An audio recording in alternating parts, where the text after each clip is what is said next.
7व्या अध्यायातला 5वा श्लोक बघतोय.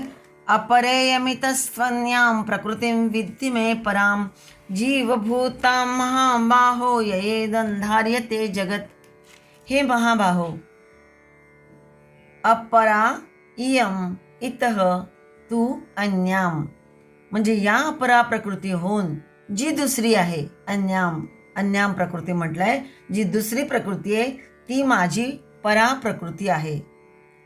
पराम मे विद्धी, ती माझी परा प्रकृती होय. जीवभूताम यया इदम जगत धार्यते, जिच्या योगाने हे सर्व जग धारण केलं जातं ती माझी जीवरूप अशी सचेतन प्रकृती तू समज. विद्धी म्हणजे समज, जाणून घे. मागच्या श्लोकामध्ये अपरा प्रकृती, अपरा म्हणजे अचेतन प्रकृतीविषयी सांगितले. आता या श्लोकात सांगतात आहेत की या जगामध्ये जो जीवरूपी विभाग आहे, चेतन जीवरूपी असा जो विभाग आहे, ती माझी परा प्रकृती आहे. या अध्यायामध्ये जे विज्ञानासहित ज्ञान भगवंत सांगतात आहे त्यातला आता हा भाग चालू आहे. एक परा प्रकृती आणि एक अपरा प्रकृती, त्याविषयी भगवंत सांगतात आहे. त्याचं ज्ञान करून घ्यावं.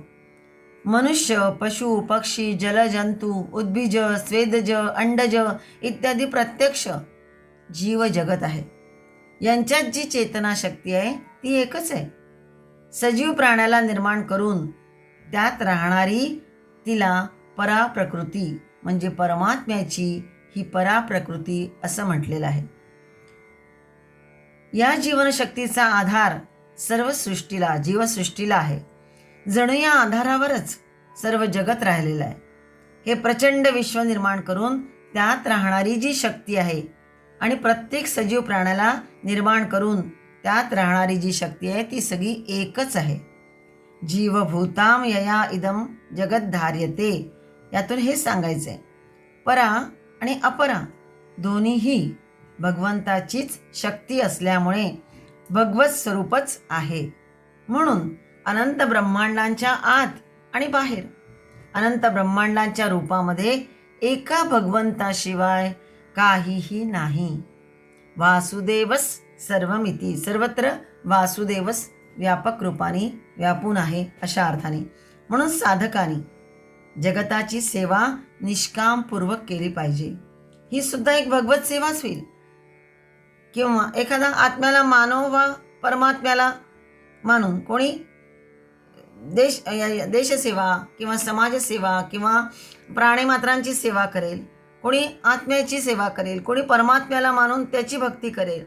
म्हणजेच कोणालाही मानून मनुष्य साधनेद्वारा अंतिम तत्वाचा अनुभव घेऊ शकतो. हे महाबाहो, तू कसा आहेस? अर्जुनाला म्हणतात ते भगवंत की तू मोठा शक्तिशाली आहेस, म्हणून तू ही अपरा आणि परा प्रकृतीच्या भेदाला समजून घेण्यास समर्थ आहेस. या जगतासाठी आपली सेवा देणं हे कर्तव्य आहे, हे समजून तुला युद्ध करायला हवंय. ही सुद्धा एक भगवत सेवाच होईल. या जगाचं धारण जशी भगवंताची परा प्रकृती करते, जीवामध्ये राहून जगताचे धारण करते, तशीच तुझ्यात असलेली ही जी शक्ती आहे, हे महाबाहो, तुझी जी ही महान शक्ती आहे ही जगताच्या सेवेसाठी आहे असं समजून घे. आणि त्यानेच जगताचं धारण होणार आहे. आणि त्यासाठी जीवाला ही शक्ती मी दिलेली आहे. ते सगळं तू आता जाणून घे. पुढचा श्लोक पुढे बघूया. अध्याय 7वा श्लोक 6वा बघतोय आपण. एतद्योनीनि भूतानि सर्वाणि इत्युपधारय अहं कृष्णस्य जगतः प्रभव प्रलयस्तथा. या अपरा एतद योनिनी, एतद म्हणजे या ज्या मागच्या श्लोकात सांगितल्या आहेत, अपरा आणि परा म्हणजेच गौण आणि मुख्य प्रकृतीच्या योगे सर्वाणी भूतानी उपधारय, सर्व प्राणी मात्र उत्पन्न झाले आहेत. आणि म्हणून अहम कृत्स्नस्य जगतः, कृत्स्न म्हणजे संपूर्ण, जगतः म्हणजे संपूर्ण जगताचा मीच, भगवंत म्हणतात आहे मीच ईश्वर प्रभव आहे आणि प्रलय सुद्धा मीच आहे. संपूर्ण सृष्टी भगवंताच्या संकल्पाने उत्पन्न झाली आहे. सर्व वस्तूंना सत्ता स्फूर्ती परमात्म्यापासूनच मिळते हे स्पष्ट करतायत इथे. या परा आणि अपरा प्रकृतीपासून सर्व भूते अर्थात सर्व स्थिरचरादी संपूर्ण पदार्थ उत्पन्न होतात. ईश्वर आणि प्रकृती मिळून मग संपूर्ण जगत होते. म्हणून भगवंत म्हणतात की या संपूर्ण जगताचा प्रभवही मीच आहे आणि प्रलय सुद्धा मीच आहे. म्हणजे प्रभव आणि प्रलयाचं कारण मीच आहे. ईश्वरच या सगळ्याचं कारण आहे. जसं मनुष्याच्या शरीरातही जीवनकला आहे आणि स्थूल शरीर म्हणजे जीवनकला मनुष्याची आणि स्थूल शरीर आणि आत्मा आतमध्ये राहून आपल्या शक्तीने शरीराच्या आतील सर्व कार्य चालवतो. त्याचप्रमाणे ईश्वर आपल्या शक्तीने जीवशक्ती आणि ही क्षर प्रकृती यामध्ये कार्य करतो आणि त्यामुळेच मग उत्पत्ती स्थिती आणि लय म्हणजे विनाश होतो. अष्टधा म्हणजे अपरा प्रकृती जी आहे ती म्हणजे 8 प्रकारची अपरा प्रकृती जी आहे ती आणि जीवभूत परा प्रकृती आणि ईश्वर या सर्वांमध्ये ईश्वरच श्रेष्ठ आहे. याहून अधिक उच्चतर श्रेष्ठ काहीही नाही. म्हणून भगवंताला इथे प्रभू म्हणतात जो स्वयं आहे आणि विश्व निर्माण करतो. प्रभव मीच आहे यासाठी म्हटलं आहे. म्हणजे जगताचं निमित्त कारण ईश्वरच आहे. उदाहरणार्थ मातीचा घडा बनवायला कुंभार आणि सोन्याचे दागिने बनवायला सोनार लागतो. हे दोघंही कसे आहेत? निमित्त कारण आहेत. घड्याचे आणि सोन्याचे दागिने बनवण्याचे कुंभार आणि सोनार दोघंही निमित्त कारण आहे. तसंच सर्व संसाराच्या उत्पत्तीचं निमित्त कारण भगवंतच आहे. पुढे भगवंत म्हणतात की प्रलयही मीच आहे. म्हणजेच जगताचे उपादान कारणही मीच आहे. उदाहरणाने बघू की जसं मातीचा घडा बनवण्यामध्ये माती काय आहे? उपादान कारण आहे. मातीशिवाय घडा बनणार नाही. म्हणजे जे काही बनवायचं असतं त्यासाठी जी गोष्ट लागते त्याला उपादान कारण म्हणतात. म्हणजे घडा बनवण्यामध्ये माती हे उपादान कारण आहे. मातीपासूनच घडा तयार होतो. शेवटी घासला जाऊन किंवा फुटला तर तो मातीतच घडा मिसळतो म्हणजे माती रूपच राहतो. किंवा सोन्याचे दागिने सोन्यापासून उत्पन्न होतात. म्हणजे सोनं हे उपादान कारण आहे दागिने बनवण्यासाठी. आणि ते दागिने नंतर समजा विरघळवायचे असतील किंवा पुन्हा दुसरं बनवायचं असेल तरी ते दागिने सोने रूपच राहतात. शेवटी सोनंच शिल्लक राहतं. तसंच हा जो संसार आहे हा भगवंतापासून उत्पन्न होतो, भगवंतातच राहतो आणि भगवंतातच लीन होतो. भगवंतच सर्व जगताचा प्रभवही आहे आणि प्रलयही आहे असं म्हणतात आहे. आणि असं हे जाणणं म्हणजे ज्ञान आहे. आणि सगळं काही सर्व काही भगवत स्वरूप आहे. भगवंताशिवाय दुसरं काहीच नाही असा अनुभव घेणं हे विज्ञान होय. आम्ही सर्व प्राणी परमेश्वराच्या शरीराचे सूक्ष्म अंश आहोत. आमच्या शरीरामध्ये जसे सूक्ष्म किटाणू असतात, शरीरात असतात सूक्ष्म किटाणू, ते आमच्या शरीराचेच अंश असूनही स्वतंत्रपणे जन्मतात, जिवंत राहतात आणि तिथेच मरतात. त्यांच्या जगण्या मरण्यापासून आमच्या अखंड जीवनामध्ये काहीही कमी जास्ती होत नाही. काय तर आपल्या शरीरात जे सूक्ष्म किटाणू असतात ते आमच्या शरीराचे अंश असूनसुद्धा स्वतंत्रपणे जन्मतात, जिवंत राहतात, मरतात आणि त्यांच्या जगण्या मरण्यापासून आमच्या या अखंड जीवनामध्ये काहीही कमी जास्त होत नाही. तसे आम्ही सर्व जीव सर्व प्राण्यांची शरीरे हे सर्व परमेश्वराच्या विराट देहातील किटाणूप्रमाणे आहे. आणि आमच्या जन्म घेण्याने मरण्याने भगवंताच्या परमेश्वराच्या अखंडानंद जीवनामध्ये काही कमी जास्त होत नाही. पण आपल्या या क्षुद्र जीवनाच्या अभिमानाने आपल्याला क्षुद्र न बनवता आम्ही मात्र परमात्म्याच्या त्या अखंडानंदमय जीवनाचा अंश अनुभवाने बनूया. जितके दिवस हे शरीर मिळाले तितके दिवस केवळ भोगाचा लघु आनंद न घेता परमेश्वराची उपासना, परमपद प्राप्तीचा ध्यास किंवा भगवंताला जे कर्म आवडतं ते दिव्य कर्म करून परमेश्वराचा महाआनंद बनूया. म्हणजे आपणही तो आनंद त्याला भगवंताला देऊया आपल्या दिव्य कर्माने. मग हेच साधक अखंड महानंदाने युक्त होतील. मग तो आनंद आपल्याला सुद्धा मिळू शकतो. पुढच्या श्लोकात काय म्हणतात आता ते बघूया. 7व्या अध्यायातली 7वा श्लोक बघतोय. फार सुंदर श्लोक आहे हा. मत्तः परतरन्नान्यत् किंचिदस्ति धनंजय मयि सर्वमिदं प्रोतं सूत्रे मणिगणा इव. हे धनंजया, मत्तः परतरं न अन्यत् किंचित अस्ति. माझ्याशिवाय, मत्तः म्हणजे माझ्याशिवाय, माझ्याहून दुसरा कोणी किंचित मात्र सुद्धा कारण आणि कार्य नाही. या जगताचं माझ्याहून दुसरा कोणीही कारण नाही किंवा कार्यही नाही. मयि सर्वविधम प्रोतम सूत्रे मणिगणा इव.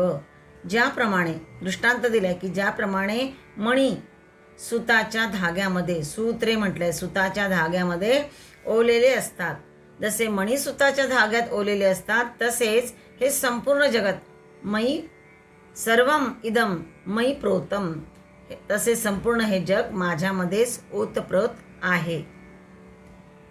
मत्तः म्हटलंय म्हणजे माझ्याहून, माझ्याशिवाय अन्यत दुसरं कोणतंच कारण नाही. जसं वायू आकाशामध्ये उत्पन्न होतो, आकाशातच राहतो आणि आकाशातच लीन होतो. आकाशाशिवाय वायूची कोणतीच वेगळी सत्ता नसते.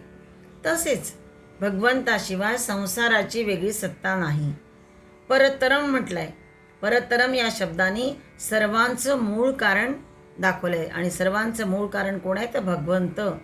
आणि याशिवाय म्हणजे मूळ कारणाच्या पुढे कुठलं कारण नसतंच. मूळ कारणाचा कोणी दुसरा उत्पादक नसतो. मूळ कारण ते मूळ कारणच असतं. आणि म्हणून भगवंतच सर्वांचं मूळ कारण आहे.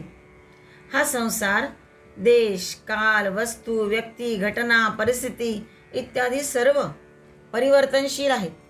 परंतु ज्याच्या अस्तित्वाने या सर्वांचं अस्तित्व टिकून आहे, अर्थात ज्याच्या सत्तेने हे सर्व आहेत, काय तर संसार, देश, काल, वस्तू, व्यक्ती, घटना, परिस्थिती ज्याच्या सत्तेने आहेत हे सगळे आणि दिसत असतात आपल्याला, तो परमात्माच या सर्वामध्ये परिपूर्ण आहे.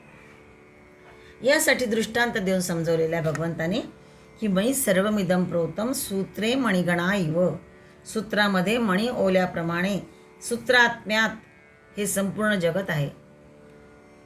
पृथ्वी, आप, तेज, वायू, आकाश, सूर्य, चंद्र, ग्रह, नक्षत्रे, तारामंडल, वृक्ष, वनस्पती, प्राणी इत्यादी जे जे या जगामध्ये वस्तू मात्र आहे ते सगळे काय आहे, मणिरूपी आहे. आणि त्यात व्यापणारे सूत्र आत्मा आहे. याप्रमाणे या मण्यांमुळे त्या सूत्रात्म्यात जी माला तयार झाली आहे तेच हे जगत आहे. म्हणजे हे संपूर्ण जे आहे पृथ्वी, आप, तेज, वायू, आकाश, सूर्य, चंद्र, ग्रह, नक्षत्र हे सगळे हे मणिरूपी आहे. आणि त्याच्यात व्यापणारं जे सूत्र आहे, आत्मा आहे, ते सगळं म्हणजे जणू काही या मण्यांमुळे, त्या सूत्रात्म्यामुळे ती एक माला तयार झालेली आहे. आणि तेच हे जगत आहे. उदाहरणार्थ फुलांची माळ, मण्यांची माळ, मोत्यांची माळ अशा अनेक प्रकारच्या माळा असतात. माळा तयार करण्यासाठी सुताची आवश्यकता असते. कुठलीही माळ तयार करायची असेल तर सूत्र लागतं, सूत लागतं. दोन मण्यांचा संबंध सुदृढ होण्यामुळेच माळ तयार होते, कारण आपण ती माळ ओत जातो आणि दोन मण्यांचा संबंध आपोआप सुदृढ होतो. मग त्यातूनच ती माळ पूर्ण तयार होते. हे जे संबंध सूत्र आहे हे जर तुटलं तर माळही तुटते. आता या माळा ज्या बनतात त्या विजातीय आणि सजातीय पदार्थांपासून बनतात. विजातीय सजातीय म्हणजे काय तर सुतामध्ये फूल, मणी, मोती वगैरे ओवून जी माळ तयार होते, जे सूत्र असतं, सूत असतं, धागा ज्याला म्हणता येईल, त्यामध्ये जे आपण फुलं होतो, मणी होतो, मोती होतो, यातून जी माळ तयार होते त्याला विजातीय माळ म्हणतात. म्हणजे कसे तर सुताची जात वेगळी, मण्याची जात भिन्न असते. पण सोन्याच्या तारेत जर सोन्याचे मणी ओले किंवा चांदीच्या तारेत चांदीचे मणी ओले, सुताच्या धाग्यामध्ये सुताचेच मणी ओले. जे धागा असतो त्याचे पुष्कळदा फुलं तयार करतात ना, म्हणजे सुताच्या धाग्यात सुताचे मणी, सोन्याच्या तारेत सोन्याचे मणी, चांदीच्या तारेत चांदीचे मणी ओल्याने ती जी माळ तयार होते ती सजातीय असते, कारण सगळं एकच असतं तिथे. पण फूल मणी मोती याच्यामध्ये जो धागा असतो, दोरा असतो, ते विजातीय माळ झाली ती. म्हणजेच सजातीय माळेमध्ये ज्या तत्वाचे मणी त्याच तत्वाचा धागा असतो आणि विजातीयमध्ये ते भिन्न भिन्न असतं. सजातीयमध्ये ज्या तत्वाचे मणी त्याच तत्वाचा धागा. ही जगद्रूपी जी माळ आहे, मण्यांची माळ आहे, त्यामध्ये परमात्म्याचे सूत आहे. परमात्मा सूत्र ज्याला म्हणता येईल ते आहे या जगद्रूपी माळेमध्ये. आणि ही विश्वरूपिणी माळ तयार झालेली आहे. आता प्रश्न उत्पन्न होतो की माळ सजातीय की विजातीय? ही जी माळ बनवलेली आहे विश्वरूपिणी माळ, ही सजातीय आहे की विजातीय आहे? तर पुढे याच अध्यायामध्ये 19व्या श्लोकात आपल्याला येणार आहे की वासुदेवच सर्वमिती, सर्व काही वासुदेवच आहे. जर हे म्हणणं खरं असेल तर मग सूतही वासुदेव आणि मणीही वासुदेवच आहेत, हे मानणं भाग पडेल. वासुदेवच सर्व काही हाच सिद्धांत इथे भगवद्गीतेमध्ये सांगितला आहे. याचं विवेचन म्हणजे विश्व आणि आत्मा ही एकाच तत्वाची रूपं आहेत. हे विश्व निर्मिलेलं आहे भगवंतानीच आणि त्याचा जो अंश आहे तो या मनुष्य मात्रामध्ये जो आहे तो आत्मा, तो हे सगळे एकाच तत्वाची रूप आहेत. हेच भगवंत समजवतात आहेत. पुढेही आणखी समजवतात आपल्याला, पण याच श्लोकाद्वारे हे त्यांना समजावून द्यायचं आहे. आणि त्यातूनच हेच लक्षात घ्यायचे की आपण सर्व एकमेकांशी कसे जोडलेलो आहोत. आपल्याला वाटतं आपण स्वतंत्र आहोत, वेगळे आहोत. काय संबंध आपला दुसऱ्याशी? माझं जीवन वेगळं, माझे सुखदुःख वेगळे, म्हणजे आपण एक कसे होणार? तो वेगळा, मी वेगळा. पण अदृश्य रूपाने आपण सगळे जोडलेलो आहोत. कारण बघा ना, आपली कर्मे इतरांवर परिणाम करतात, तर इतरांची कर्मे आपल्यावर परिणाम करतात. म्हणजेच भगवत रूपी सूत्रांनी आपण सर्वांना जोडून ठेवलेलं आहे. आणि म्हणूनच कधीकधी असंही होतं की ओळख नसलेल्यांबद्दल आपल्याला प्रेम वाटतं. कुणीतरी खूप दिवसापासून आपण याला ओळखतोय असं वाटायला लागतं. एखादं कोणाला अनोळखीला बघितल्यानंतर सुद्धा असं वाटतं, अरे आपण याला बरेच दिवसापासून ओळखतोय. कधी पटकन कोणाला आपण मदतीचा हात देतो किंवा ती व्यक्तीसुद्धा सहज आपल्याला मदत करते. अगदी अनोळखी असते, पण वेळ पडली, आपल्यावर एखादा प्रसंग आला तर सहज मदत करते. म्हणजे ही विश्वरूपिणी माळ अशाच प्रेमसूत्रांनी गुंफलेली आहे, हे निश्चित. पण हे आतील सूत्र जे आहे ते मात्र आपल्याला असं सगळं बांधून ठेवते. पण त्याचबरोबर नियंत्रणसुद्धा हे सूत्र करते. या सूत्राला डावलून काहीही करू नये. जसं ते सूत्र हलतं त्याप्रमाणे हे मणीही हलत असतात. आणि म्हणून सूत्राला डावलून काहीही करू नये. कारण जर का त्याला डावलून आपण काही केलं तर मग माळेतून घरंगळण्याची शक्यता अधिक असते. आपण सर्व त्या सूत्राला धरून एकमेकांसाठी कार्य करीत राहणे, म्हणजे एक भगवत सूत्र आपल्या सर्वांमध्ये आहे, भगवत तत्व आपल्या सर्वांमध्ये आहे, जाणून एकमेकांसाठी कार्य करीत राहणे. त्यानेच मग आपलीही प्रगती होणार, समाजाचेही पोषण होणार आणि राष्ट्रोन्नतीसुद्धा यातूनच घडण्यास मदत होणार. ह्या दृष्टांतातून हेच समजावून द्यायचं आहे. सूत्रे मणिगणा इव, म्हणजेच जसे मणी सुताच्या धाग्यात ओलेले असतात तसंच हे संपूर्ण जगत माझ्यामध्ये ओतप्रोत आहे. मीच सूत्ररूपाने, सूत्रात्म्यात हे संपूर्ण जगत आहे, म्हणजे मीच त्यामध्ये सर्वत्र ओल्या गेलेलं आहे. ही विश्वरूपिणी माळ ती अशीच आहे. म्हणून या दृष्टांताचा विशेषत्वाने विचार करायचा.